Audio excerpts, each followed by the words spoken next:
So, isang pinagpalang araw po sa ating lahat sa bayan ng Pilipino, mula Luzon, Visayas at Mindanao. Ay ngayon po ay live sa Facebook.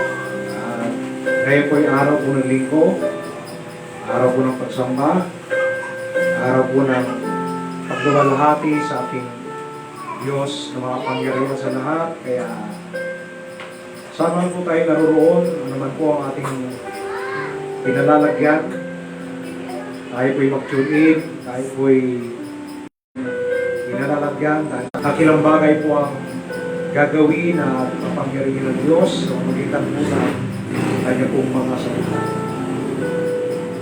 At sa araw pong ito, tayo po'y darako po sa pakikinig ng kanya pong mga salita.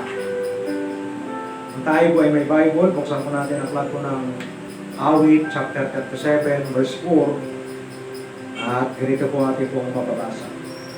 Sa Diyos mo hanapin ang kaligayahan at ang pangarap mo'y iyong makakamtan. Matthew chapter 4, verse 4. Hindi lamang sa tinapay nabubuhay ang tao, kundi sa bawat salitang namumutawi sa bibig ng Diyos. So, dito sa dalawang talatang ito ay very powerful po ang sinabi po ng Panginoong Diyos. Dito lamang po sa aklat po ng Awit ay pinahayag na po rito ng ating Panginoong Diyos na sa Diyos daw natin hanapin ang kaligayahan. So, ating pong pagulay-gulay ng katotohanan nito.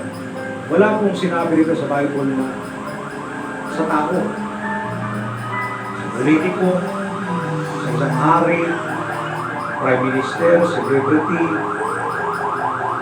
kilalang tao, sikat, tanya. Ang sinabi ng Biblia, sa Diyos mo hanapin. Ibig sabihin, kung tayo po'y naghahanap ng kaligayahan at ibig po nating lumigaya sa buhay, sa Diyos daw natin hanapin. Hindi po sa reliyon, hindi po sa dogma, hindi po sa katekismo, hindi po sa doktrina at panibagong aral, panibagong katuruan at panibagong kaalaman. Hindi rin po sa pinag-aralan. Lalo tigit, hindi po sa pera at kayamanan ng mundong ito, sapagkat ang lahat ng bagay sa mundong ito po'y magdadaan. So, napakaganda ang katotohanan nito. Sabi ng Bible, napakalinaw. Sa Diyos mo hanapin ang kaligayahan at ang pangarap mo iyong makakamtan. So, kung nais mo nating makamtan yung ating pong mga hinahangat sa buhay, pangarap sa buhay, pagiging sa buhay, sabi ng Biblia, sa Diyos natin hanapin. Kasi alam niyo mga inibig at minamahal sa bayan ng Pilipino, lalatikit tayo po mga nanonood ng live ngayon sa Facebook. Alam po natin na bawat isa po sa atin ay humaharap sa iba't ibang pagsubok sa buhay. Amen. Iba't ibang uri ng pagsubok. Kaya po'y pagsubok ng pananampalataya, pagsubok ng sitwasyon, iba't ibang klase at uri ng pagsubok sa buhay. At lahat po tayo ay nakakaranas ng iba't ibang mga trahedya sa buhay. Lalo tigit sa panahon po natin ngayon na ating pong bansa ay napakarami pong mga krimen na nagaganap sa iba't ibang panig ng bansa. At talamak po ang kriminalidad, no? Ang karahasan, ang kahirapan, ang dusa, ang pangamba at pag-alala, at ang sakit at karamdaman na dinadanas po ng ating mga kababayan. At itong nagdaang mga araw ay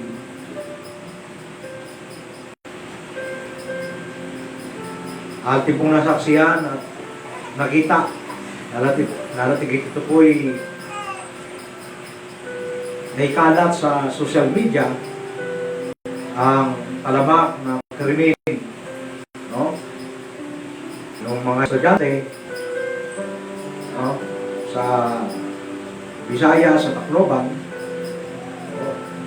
Ating pong titingnan, hindi natural, yan po'y bunga ng kawalan ng disiplina ng mga kabataan. Kaya ako tayo po'y nagmumungkahi sa lahat ng sambayan ng Pilipino, nalatigay tayo kung mga magulang na turuan po natin ating mga anak na sila po'y pag-araw ng linggo, sila po'y dali natin sa gawain.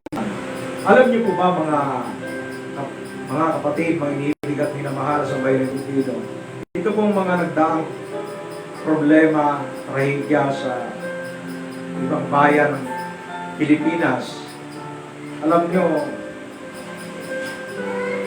wala pong bago po rito. Kung naganap pong krimen pong ito, ang trahedya pong ito, actually naganap na po yan sa mga nagdaang mga panahon. At paulit-ulit po siyang nagaganap at nangyayari. Lalo tigit sa mga estudyante, no? Kawalan po ng disiplina, kawalan po ng takot sa Diyos. Alam niyo kasi mga kababayan, ang naging problema po o ang ugat ng problema po ng ating pong mga kababayan ay ang kawalan po ng takot sa Diyos. At malungkot man tayo, pero ito po yung nagaganap at patuloy yung nagaganap dahil tinanggal po natin ang religious activities sa church o sa, should I say, sa school. Alam niyo po ba kung bakit, kung gaano kahalaga ang values formation sa school, sa DepEd, gaano po siya ka-important, gaano po siya kahalaga, napakahalaga. Alam niyo po ba kung bakit? Kasi kapag mayroong nagtuturo ng Word of God sa school, napiprevent po natin ng krimen. Kasi sabi ng ilang talata sa Bible, no? Saan man dalawa tatlo higit pang nakakatipon dahil sa aking pangalan, ako'y suma sa kanila. Ako'y nandoon. Ibig sabihin, kapag ang salita po ng Diyos na ipalaganap sa lahat ng eskwelahan, pribado, publiko, mula elementary hanggang kolehiyo, mapiprevent po natin ang nagaganap na krimen sa lahat ng eskwelahan. Sapagat sa katotohanan, ako naman po ay nagsimula po sa pagiging estudyante. Alam niyo po ba itong hawak ko pong ito ay ito po salita ng Diyos, Biblia. Na ako po'y elementary, hindi po nawaklit sa akin ang salita po ng Diyos. Sapagat nung ako po'y nag-aaral sa probinsya, meron pong mga religious people na hindi po nagmaliw. Sila pinagtyaga, no? Na mamagmod o mamigay ng Biblia. Itong Biblia po ito ay napakaliit. Ito po ay Gideon. Matagal na po ito sa akin. Ito po ay ilang taon na po ako ngayon. Nasa 45 na po ako. Ako po ay grade 3. Doon ko po nakita na ganun ka-importante ang salita ng Diyos. Alam niyo po ba kung gaano kahalaga ang Word of God sa school?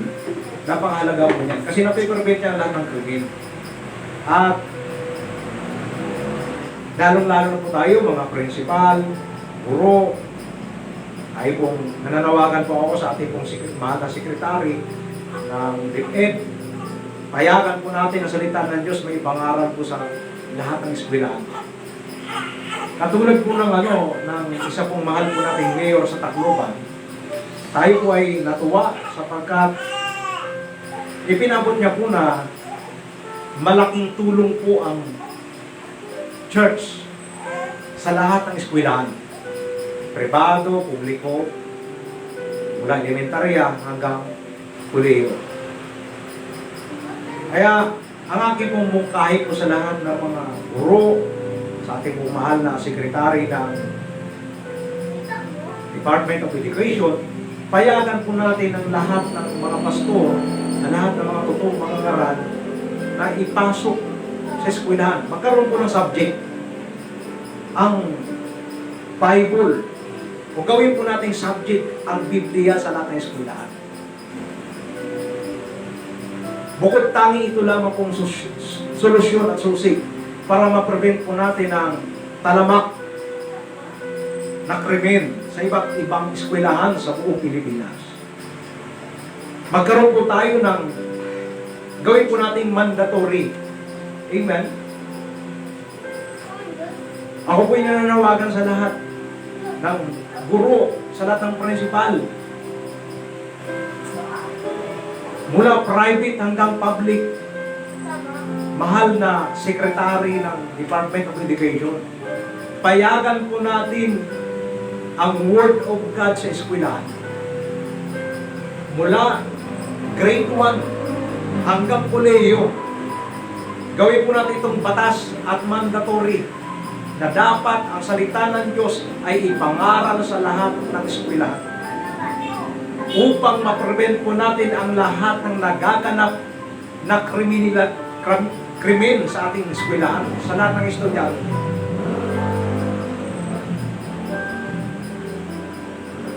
Bukod tangi ito lang po ang susi, wala na pong iba. Hindi po panibagong batas, hindi po panibagong katuruan, hindi po reliyon, hindi po katisismo, hindi po social media, hindi po panibagong batas na bawasan ang paghawak ng gadget ng mga estudyante. Alam niyo sa katotohanan, kapag nalaman ng mga estudyante ang Word of God, mawawalan sila ng appetite na humawak ng lahat ng gadget. Lalong-lalo na kung ang mga nagtuturo ay talagang totoong mga lingkod ng Diyos at merong hangarin, magandang hangarin at mithiin sa lahat ng estudyante, sa lahat ng kabataan na sila'y dalhin sa Panginoong Diyos. Ilapit sa Panginoong Diyos. Alam niyo, sa nakikita po natin ngayon, grabe na po ang krimen. Lalo higit, pag pinag-usapan po ay attitude, ugali ng mga estudyante. Grade 1 pa lang, marunong na pong magkarap. Marunong na pong magsinungaling. Marunong na pong lumaban sa mga matatanda. Bakit?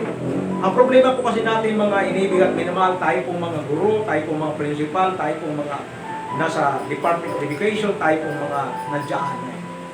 Tinanggal kasi natin ang good manners and right conduct. Sinet aside natin ang values provision. Pero kapag ginawa nating curriculum, ginawa po nating batas, ginawa po natin itong priority ng lahat ng eskwelahan sa buong Pilipinas, mape-prevent po natin ang sandamakmak na krimen sa ating mga eskwelahan. Ito lang po ang susi. Ako po ay living testimony.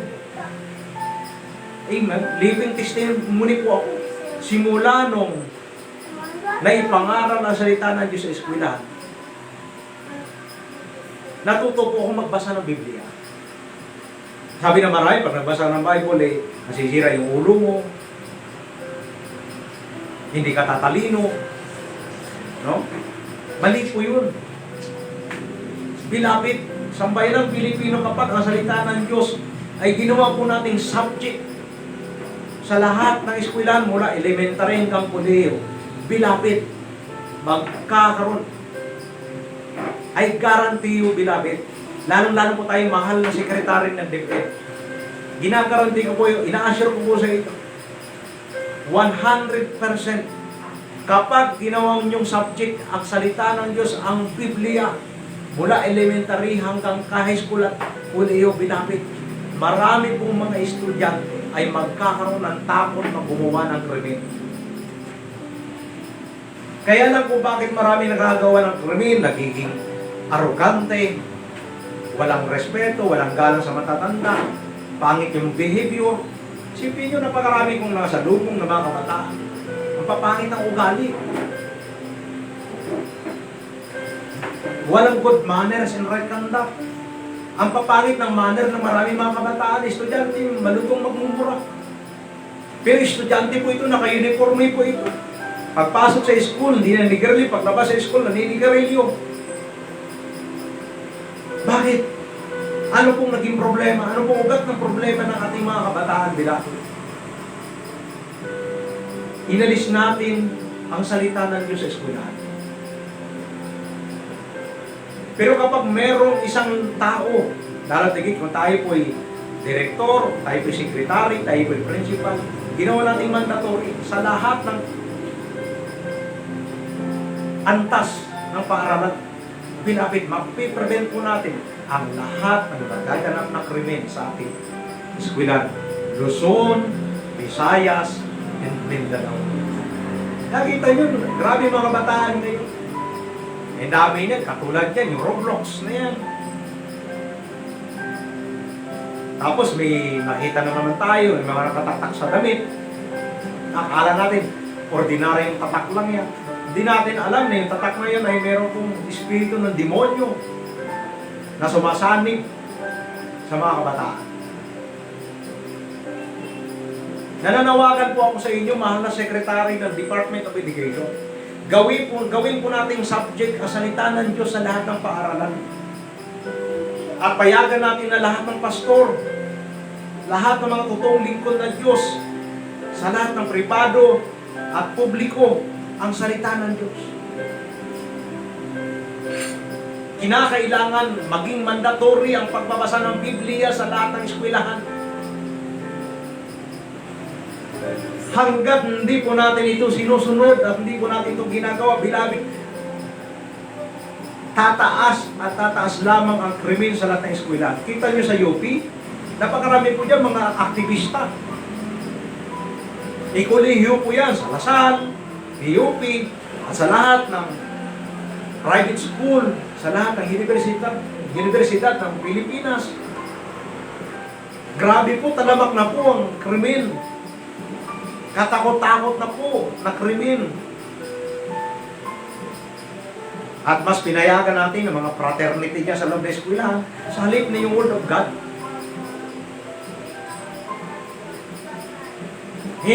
Yan po dahilan kung bakit hindi natin masugpo ang lahat ng krimen. Kasi kadalasan po ang ginagamit ko ng Diablo, mga kabataan. Isipin niyo, minor de edad, 15 years old. Marunong nang humawak ng baril, marunong nang pumatay, marunong nang kumalabit ng gatilyo, ng baril. Isipin niyo yan, kahakalungkot. Saan nagsimula ito?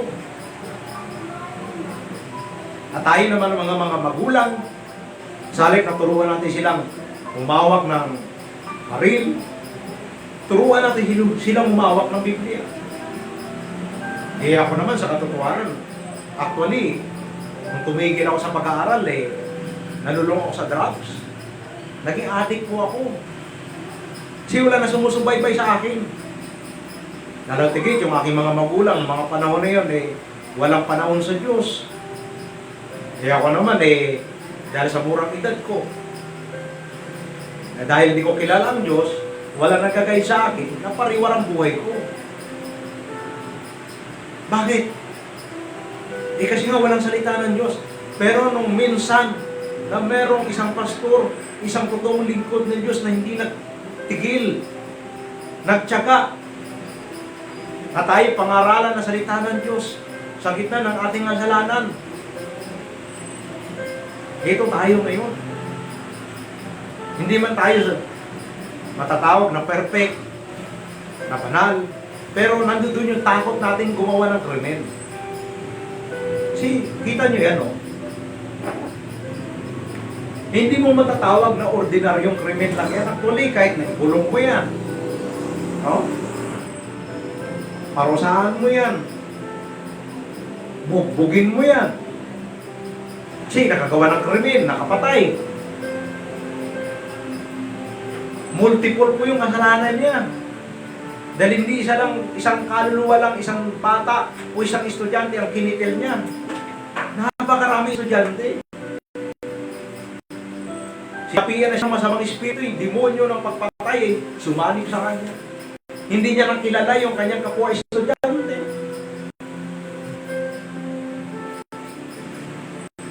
Nakakalungkot mga inibig at minamahal sa bayan ng Pilipinas. Bakit po ang nangyayari sa ating bansa? Kasi ang problema po kasi natin, hindi natin bigyang halaga sa salita. Pero pag ginawa ating batas, kung mandatory ang salita ng Diyos sa lahat ng eskwelahan, 99% ng krimen sa school, yung mapiprevent po natin. Kasi bukod tangi, isa lang ang kinakatakutan ng Diablo, salita ng Diyos at ang Diyos. Kung nasaan ang salita ng Diyos, nandoon ang Diyos. At ang Diyos na sinasabi, pinapangarap ko sa inyo mga ibig at minamahal, hindi po siya reliyon. Hindi po dogma, hindi po katisismo, hindi po panibagong katuruan. Ang sinasabi ko po sa inyo mga ibig at minamahal, kapangyarihan ang kuwala sa ilang. Ang malaking part ang church.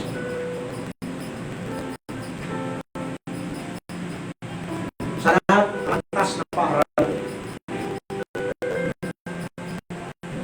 Kasi bago sila dumating sa isang kadaya na maging mapito, may takot sa Diyos, takot gumawa ng rin, kinakailangan makalimutan muna sila ng salita ng Diyos.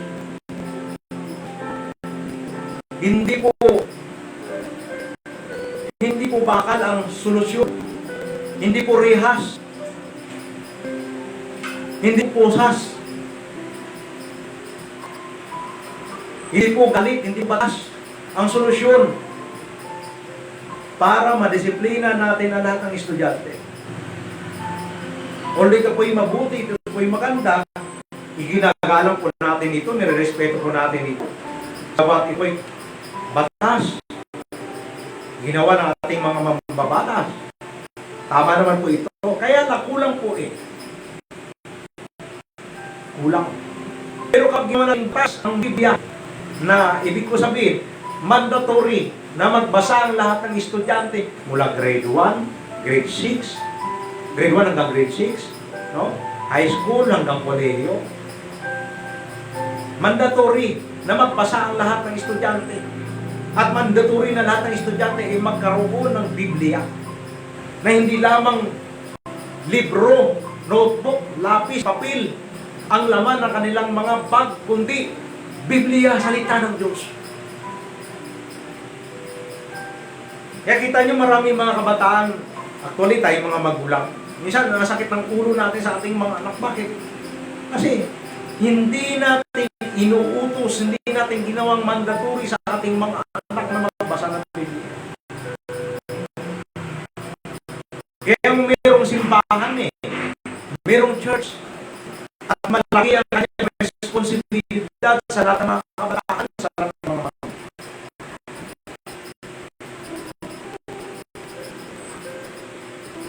kaya hanggat hindi natin binibigyan ng halaga ang salita ng Diyos bilang sa bayan ng Pilipinas, tataas lang ng tataas sa krimen sa lahat ng eskwela.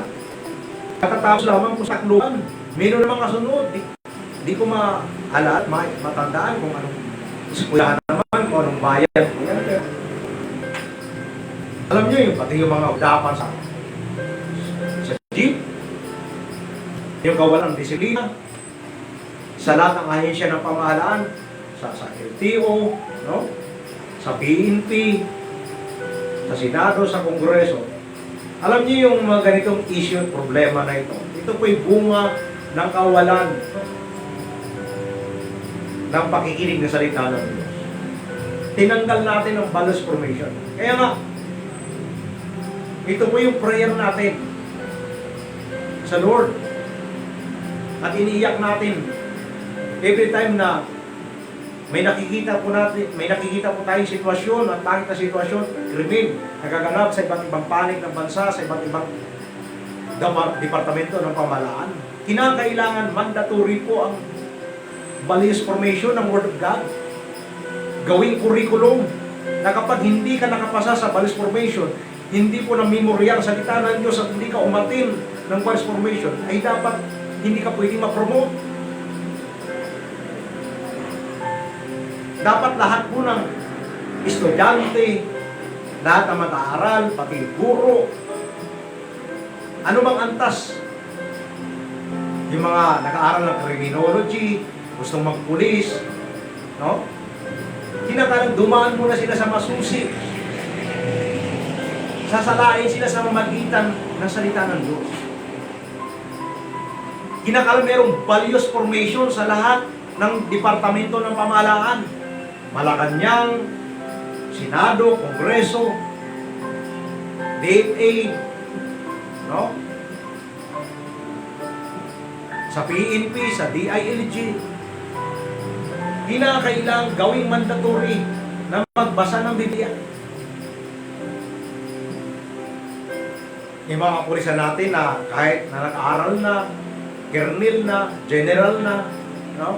Hindi naman po lahat, pero marami po rito ay lumilihis ng landas. Bakit? Hindi kasi dumaan sa masusing pag-aaral ng salita ng Diyos. Hindi po dumalo ng values formation. Yung mga bata na palamura, walang respeto sa mga magulang. Bunga po ito ng kawalan ng salita ng Diyos at pakikinig ng salita ng Diyos. Mga arugante, ugali, nakala mo lagi siya ama. Hindi na pagbigyan, hindi mga cellphone, hindi bibigay, nakalit.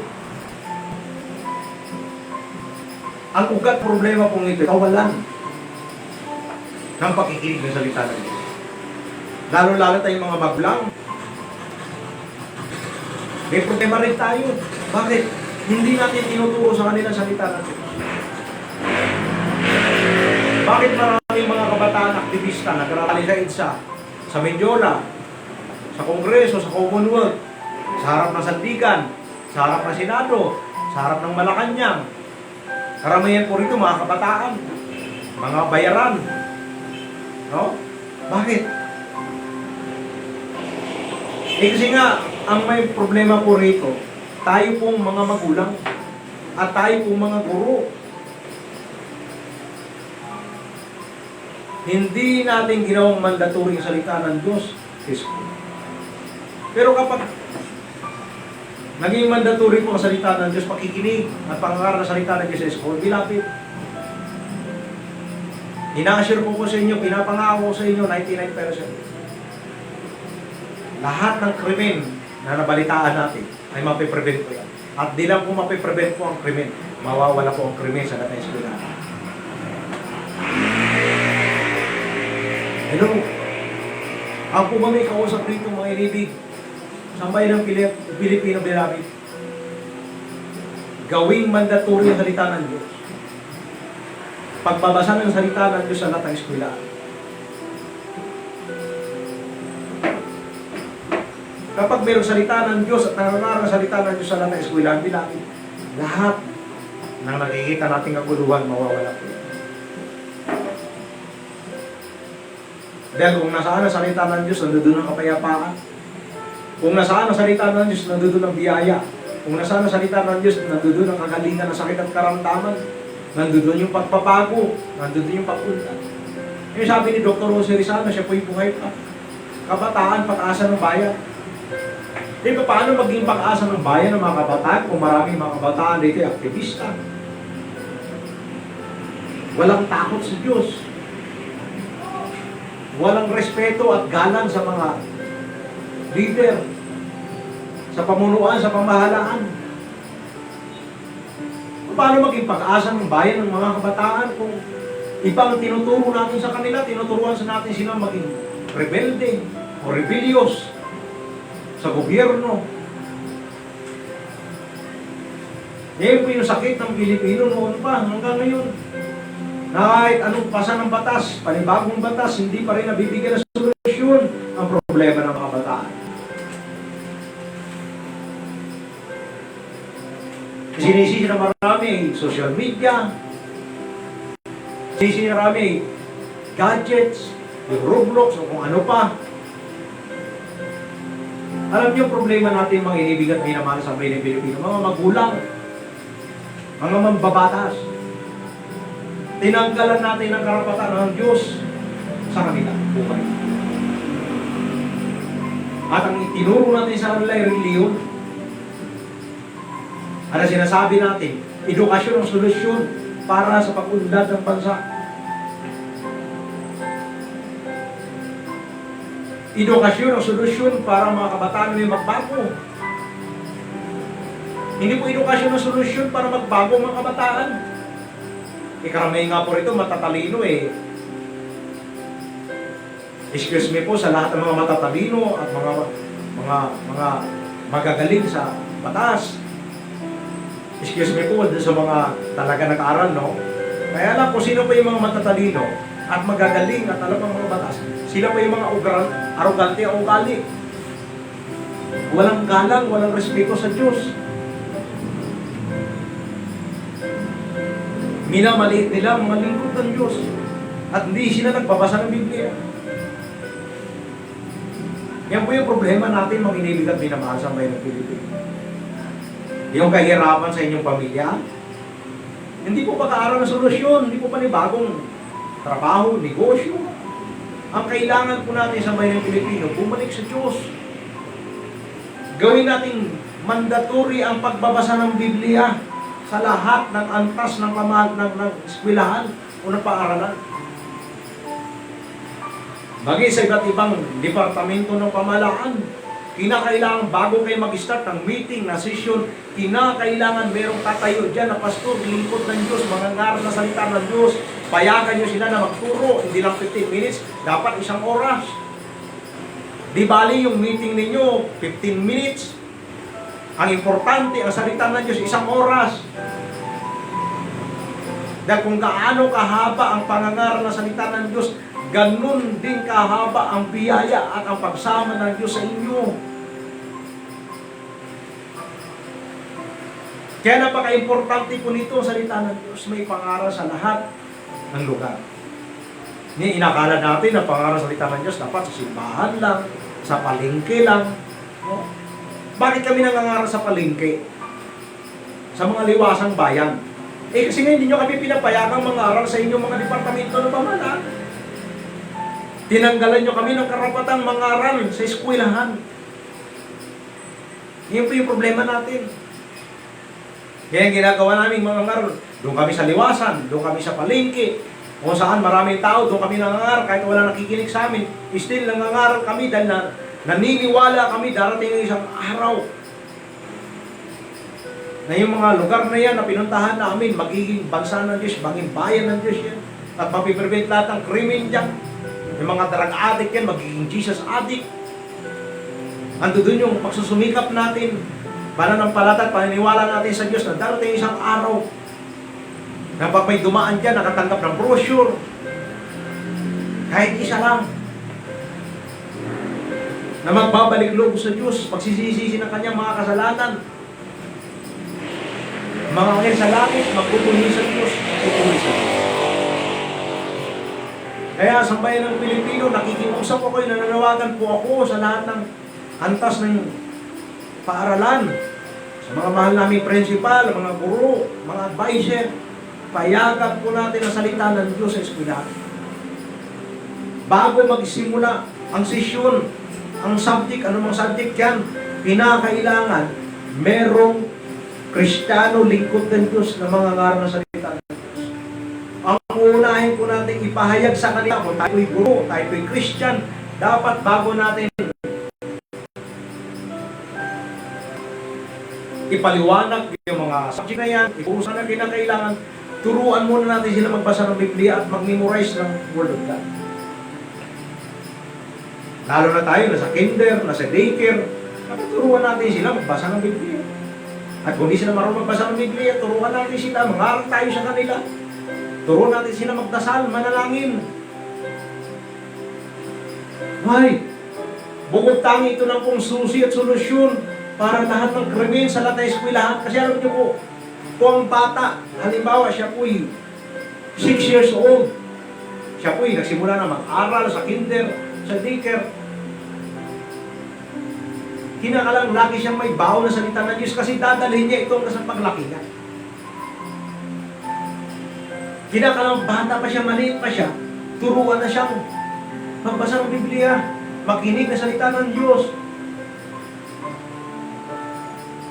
Dahil ang paggalang, ang good manner, ay darating lamang kapag ang salita ng Diyos dumating sa isang bata. At itong krimen na ito, yung naganap sa Tacloban, sa ibang bayan, ng Visayas, ng Mindanao, maging dito sa Luzon, maging hindi pa naikalat sa social media, lahat ng ito ay ma-prevent po natin. Yung mga ito pa, isa pa, yung sa LTO, no? Bakit maraming mga kumukuha ng license ay arrogante, pangit ang ugali, no? Sila yung mga sikat, sila yung mga balahura sa kalsada. Bakit? Wala silang disiplina. Paano sila madidisiplina kung walang nagtuturo ng salita ng Diyos sa kanila?